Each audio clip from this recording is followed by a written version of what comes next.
We've got the story of a downtown church finding unique ways to minister to people. I'm Jeff Heisner, and welcome to God Works Weekly. Before we get to that story, let's begin with all the people that descended upon Minnesota and the WALi Summit last week. One of the main topics this year was the many expressions of the divine service. We caught up with Jim Marriott from Concordia, Texas, who shares his appreciation for the summit and the people who make it happen. You know what I love about WALi is that they are very theologically minded. They're steeped in the Lutheran confessions and a Lutheran persuasion of liturgy and worship, you might say. They take the divine service seriously, word and sacrament ministry, and they are looking to resource churches, especially churches who are doing modern worship, band-led worship, things like that. And so I love hanging out with them and talking theology with them. And over the last couple of years, they actually have been including organ at the WALi conference. And so I was the organist for WALi this year, which included playing organ with the praise band, and that was kind of a lot of fun. It's like the organ's a big electric guitar, basically, playing power chords and kind of filling out the sound, and it was pretty epic, actually, a lot of fun. And then we did a few different hymns that were organ only, or kind of organ as the primary driver, and that was cool too, because you have people who are in the room who never, would attend an organ-led service, and they're getting to experience that and see how enriching that can be, and what a great instrument the organ is. So it's really, they're doing a lot of bridge building at WALi, bringing things together, bringing together organ-led worship and band-led worship under one kind of expression of the divine service.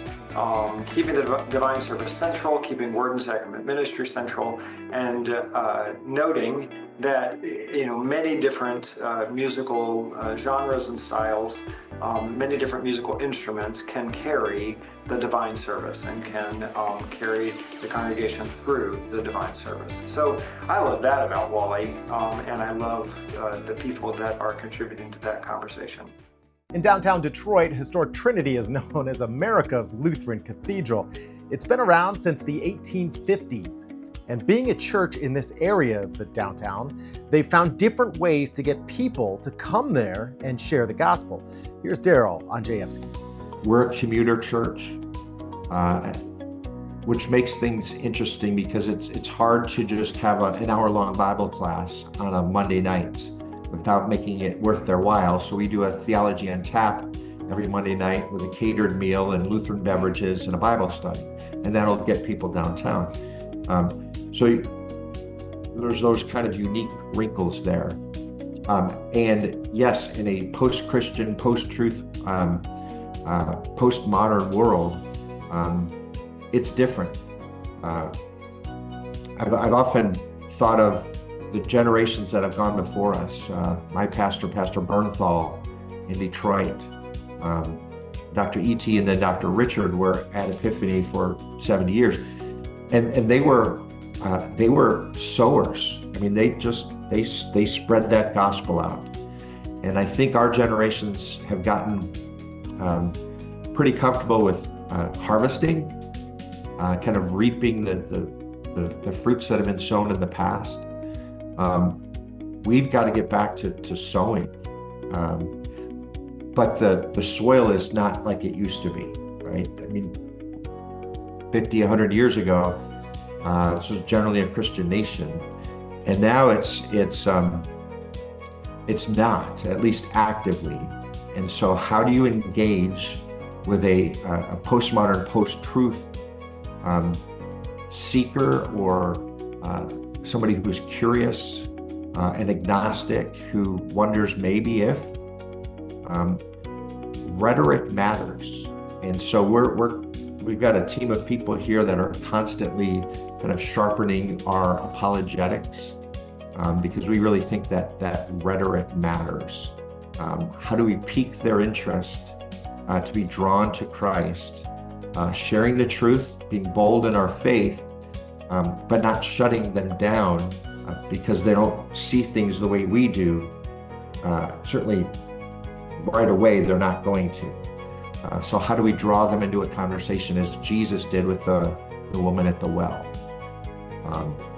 That's kind of what we continue to wrestle with as the world passes us by.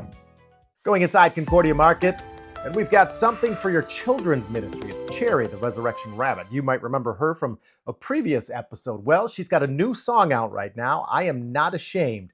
Here's a quick sample. I am not ashamed of the gospel of Christ. I am not ashamed. No. I am not ashamed. No. I am not ashamed of the gospel of Christ. It's the power of God to save us. Check out the links to the Resurrection Rabbit at concordiamarket.com/Resurrection Rabbit. Also, tip of the cap to Collier Animation Studios. Great job on that project as well. Time for What You're Reading, and this week we're talking with Jim Jensen, the Executive Director at Shepherd's Gate Church in Shelby Township, Michigan. And JJ, what you're reading? I just read a book called Invite Culture by Rich Birch. Really great book for any church that wants to get a hold of this idea of inviting. Concrete examples of what to do and how to prepare your congregation for that, and even things that you can do on your campus to make it more welcoming, to see your campus through the eyes of a visitor who hasn't been there before, how to stage services throughout the church year that are specifically for inviting guests or specifically for helping your people bring in their friends, things of that nature.